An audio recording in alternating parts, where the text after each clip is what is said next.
So earlier this week I was at an event where we were hired to do some video production, and I was working off a laptop most of the event. And for those of you who have worked off a laptop, you know it's pretty brutal for a number of reasons, but one of the ones that stood out to me was it's just so difficult to see what I'm doing, and it got me thinking, you know, what if I couldn't see what I was doing? So here we are.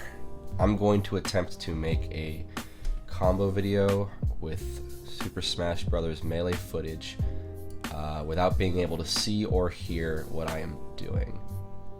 Yeah. I've taken the liberty of putting some sync markers on parts of the song beforehand, and that is the only guide markers I'm going to give myself. I debated on whether or not it would be fair to mark when in the video clips the combo lands, but felt that was too easy. Alright, so let's get started.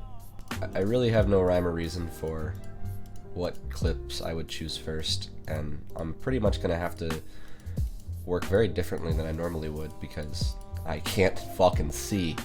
Does that say Falvo? I'm just gonna use this Marth clip first, and the really hard part is that I really don't know where the combo lands, so I kind of have to guess. Let's just, for now, we're gonna add markers where we think the combo probably lands. These clips are pre-trimmed to the combo itself because they're full VODs, so I'm just gonna say, we're gonna say it's right here. So our goal is to sync these up, I guess. I think that's probably the first thing we should do, is just go through, do our clip selection, and synchronize to the best of our ability. Alright, so let's go this one second. And I even threw in a cinematic that I had on my computer to see if I could try to use that as well. So we're going to try to use one cinematic for the video, and Jesus Christ. I'm suspecting the hardest part of this is going to be adding effects and color, and because I mean, you know. But you know what? I'm going to do my best, and that's all anyone can ask from me. I'm actually going to be so pissed if when I get to the end of this video nothing is synchronized even a little bit. God, I so badly want this to be okay. Alright, now I have all of these what I believe to be synchronized somewhat. I'm going to try to throw in the Marth cinematic. So I know there's two Marth clips in the beginning because I've labeled them so nicely. So I'm going to throw it somewhere in there. Oh god, okay, so these are two sync markers on my song, and so I know it has to go in between. I should put the layer above. Oh god, that's actually something that I'm not thinking about, is where my layers overlap, I have to make sure that I trim down, because like sometimes when I'm working I will keep a layer like under another layer, and I'll notice when I watch the video and I'm like, wait, where is it? So I'm realizing I'm gonna have to pay attention to that. This Marth cinematic, it's like he runs and jumps and does a counter, so I don't have access to like any of the velocity scripts that I have, or any ways that I would traditionally do slow motion, so I'm gonna use the basic After Effects way, time stretching, and hope that it's not too choppy. I don't want to use anything like a Twixtor or anything like that, because I just don't have enough control over the warping, so I'm just going to use this because it's safe. So let's just assume that Marth runs, and he jumps right here, and he does a counter right here. So let's just split that, and then let's make this, oh god, how slow is this going to be? Make it 250. Alright, let's go ahead and label our cinematic a different color, just so we can keep track of it. And then the hard part now is like, I keep saying the hard part as if I'm not pulling my fucking hair out at every part. Another difficult part here is, where does the next clip start? Like, where does the action start? Because I'm pretty sure these are all trimmed to have the action start like in the beginning. So right here we already have a problem because this is so far into this clip that it's cutting off so much of what it's doing. So what we're going to do is we're going to back this up now with that knowledge closer to where this combo ends, or where we think it ends. Really important factor here is going to be looking at how many seconds something has been on screen, because if I don't pay attention to that, I'm not going to have a great way of monitoring it. Okay. I want to try adding some emphasis to some spots with some motion or some slow motion, but I can't fucking see anything. Again, I'm just going to be using time stretching because I'm way too scared to use anything like velocity or anything like that. So, alright, so I know this combo, it's like, I think I get a grab here, and then I think I get a grab around here in my up throw.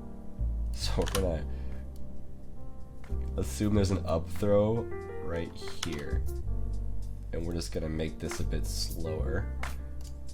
And then to compensate for that, we're gonna have to make some of the segment after a bit quicker.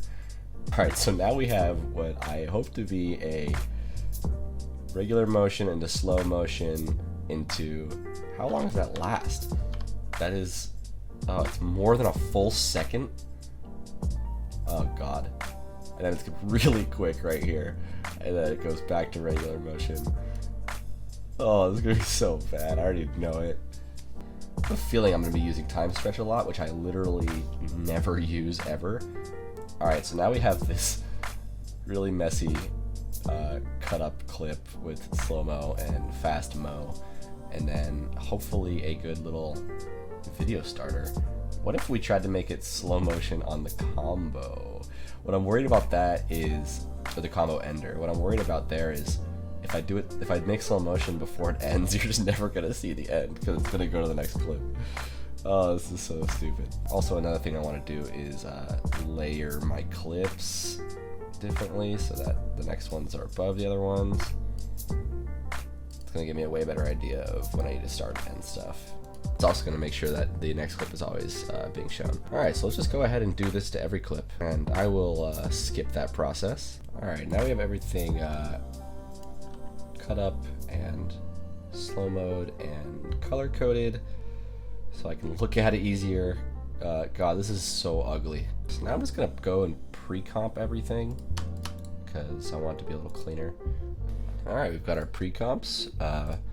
Just make them different colors just to keep the visual nice and clean. Alright, we've got what I hope to be something that isn't the worst thing on the planet. And something I'm now realizing is that all my sync markers that I guessed on are gone because I pre-comped, so I'm just gonna put them back in. The clips inside haven't moved from so these should still be the synchronization points that I guessed. I think something that might be a little fun is if I try to use some effects that I have never used before. So I'm just gonna go through my library a bit and look for stuff that I've never used and throw it on. Let's make an adjustment layer. Let's trim it down to, you know, about the length of our transition period from clip to clip, and we're gonna make this a transition from our clip to our first cinematic. So let's hone in on that area. So we think the clip happens here, and the transition's gonna start here. Actually, let's move that transition back a bit. And let's go ahead and throw on Scatterize. I don't know what Scatterize is or what it does, but it sounds like one of those really cheesy presets, so I'm definitely down. Now, right now, our Scatterize is applying to this whole adjustment layer, and we really only want it to start when it hits here, but I can't actually be sure what variant and scatter percentage are going to do. Well, scatter percentage, we should be able to set this to 0. We're keyframing. Oh my god, we're keyframing. We should be able to set this to 0 over here, right after the combo ends, and then toss it over to 100 here, and then keyframe it out here. And that should be a little transition. It should do whatever Scatterize does here and then come out, right? Are there any presets? Let's see. Nice overlay effect. You know what? That sounds really great. We're just gonna put that there. Now I know what you're thinking. We haven't put on enough things, so we are going to put on more. Let's see. Slide spin sounds nice. Oof, yeah, shit. I don't know how to use this stuff. It's so hard to know what these toggles do without seeing what the effect does. First of all, I want this to be shortened to here, just in case. Like, the reason I'm doing that is like, all right, what I think this keyframe is doing is zeroing out my effect, but there might be certain parts of this effect that are on regardless. So if I have this on over here, it's gonna cover the entire clip. So let's put it right here, and then we're just gonna keyframe Prism to have a starting depth. We'll do the default starting depth because I'm sure that is plenty. Well, starting and ending, we're just gonna set both to 0. Oh god, what is that even gonna do? And now I want, when the cinematic comes on screen, I want it to look kind of cool. So what can I add to this? Let's go ahead and make another adjustment layer. We'll make it glitch out a little bit. Alright, now for this clip, it is Marth doing a edge canceled double dare. So I'm gonna see if I can, how do I want to do this? I want to add like a little bit of a flash on the screen when that happens. I don't want to like try to make a custom plugin for that, so I'm just gonna do a white solid. Oh, I don't have access to masking. Oh god, I can't mask anything because I can't use the composition panel. Okay, so never mind. That's not what we're gonna do. We are going to do another adjustment layer. You're gonna be seeing a lot of these. And we should, oh god, we should probably start labeling these adjustment layers. So you know what, we're just gonna make it an exposure adjustment. So we're gonna have, on this keyframe, we're gonna have the exposure go from 0, and then 2 frames later, we're gonna have it jump. I wanna be a little cautious with this. Exposure is like pretty intense. And then we're gonna have it come back down to 0. So now what I think should happen is when I hope the combo is landing, the screen is going to flash a little brighter and then cool down at the end. And for this next transition, I'm going to do what any experienced visual effects artist would do, and I'm going to add pixel sorter. Shout out to Lyrical Lemonade. Hopefully that makes for a little bit of a transition. You know what? Let's keep it simple here. I'm just going to do a scale transition for this one. So we're going to have it go from 0 to 100 real quick. And then I'm going to add ease to that. Make sure it's smoother. What do I want to add to this little Marth combo? What do I got here? Let's add a heat wave. The combo's so hot. It's emanating heat. Now I'm just trying to fuck this whole video up. Heat intensity? Well, before the combo ends, you know, heat's at nice little 0, but when it does end, oh boy, is it spicy. Well, 100. Let's see what 100 is like. My combo's gonna look like a DiGiorno pizza. Alright, now we've got the combo ender. How do I want to transition this in? Let's do a little bit of a position thingy. Yeah, so what I'm hoping this does is makes it so the video slides onto screen, but I'm actually not 100% sure that it'll start off screen, so we'll see when we get there. Oh, something I'm forgetting to do. For these clips that have motion graphic transition elements, I want to make sure that motion blur is on, or they will look very bad. Alright, now we've got a little bit of a video made here, I hope. So now what I want to do is I want to throw in some overlaying, some color, just some finishing stuff on top. So, and you know what? I want this to have I want this video to have a little bit of a older look to it. So I'm going to use some of the Red Giant's retrograde, because it usually does a pretty good job. I want to make sure to take off 18 frames per second, because then we're in a world of hurt. Let's see what we got in here. Grime. I don't want a lot of grime. That sounds distracting, so let's just turn all these. I don't have to put them all the way down, but let's just like turn the hairs up a little bit, just a tiny bit of dust. Let's keep frame size to original. Alright, now we're gonna do some color. This is usually my favorite part, but right now it's making me feel a little bit of nothing. Hopefully presets can just save us here. Let's see. Teal orange, because I am a YouTuber. And you know what, let's get some contrast in there. Maybe we'll add a little bit of curves. I want to take those highlights up a bit. You know, I'm thinking it might be nice actually if this video had a little bit of glow to it. What do I want to use for glow? And this is the fun part. This is where I potentially make the whole video very disgusting looking, but I think if we're subtle about it, it might actually make it look a little dreamlike, which is what I'm going for. So we're just gonna set this around here, maybe a little modest with it. And then lastly, I just want to add Finisher. Red Giant makes a plugin called Finisher, which kind of just pulls all the color together, enhances your contrast a bit, ups your detail, a little bit of sharpness, so it just kind of makes it look a little nicer. Last thing we're gonna do is we're just gonna fade in the beginning. And then we're going to close out the end with the logo. So let's make this beginning fade in, you know, somewhat. Maybe take a full second to fade in.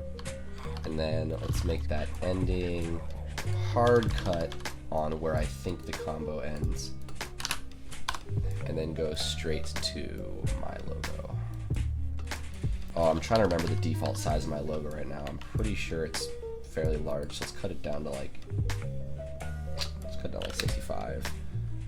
Make it last the duration of the song. And I think we're done. Let's just go ahead and render this out and we'll watch it. I'm gonna go ahead and watch this in Premiere really quick for the first time, just so I can pause and talk about some spots that maybe I did well or spots that are really bad. So, you know, nevertheless, let's watch it.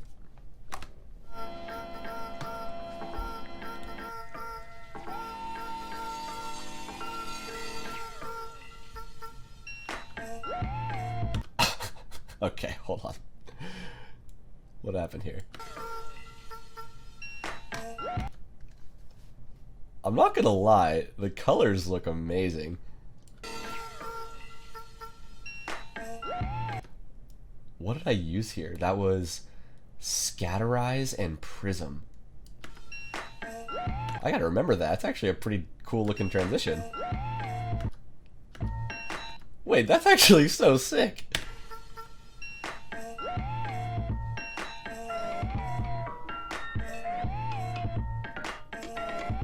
Okay, that, I won't lie, the flash looks really good, but I was way off with the timing. But it hits, I mean, it does hit exactly on the beat of the song. And then, yeah, the pixel sorter.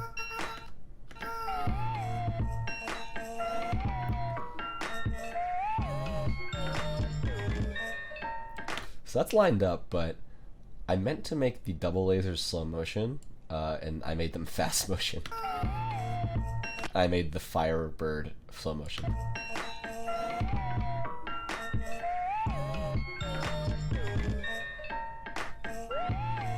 Yeah, the scale transition looks fine.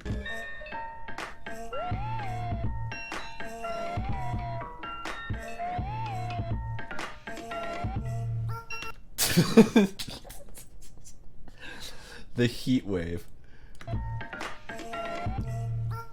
Oh, it's just such a spicy combo.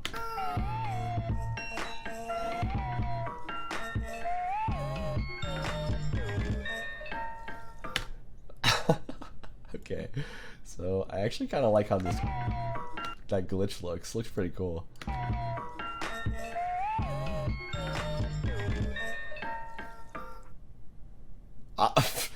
I'm not gonna lie, this is pretty good. I thought this was gonna be so much worse. This went a lot better than expected, I think. I think I made a video that is actually pretty good.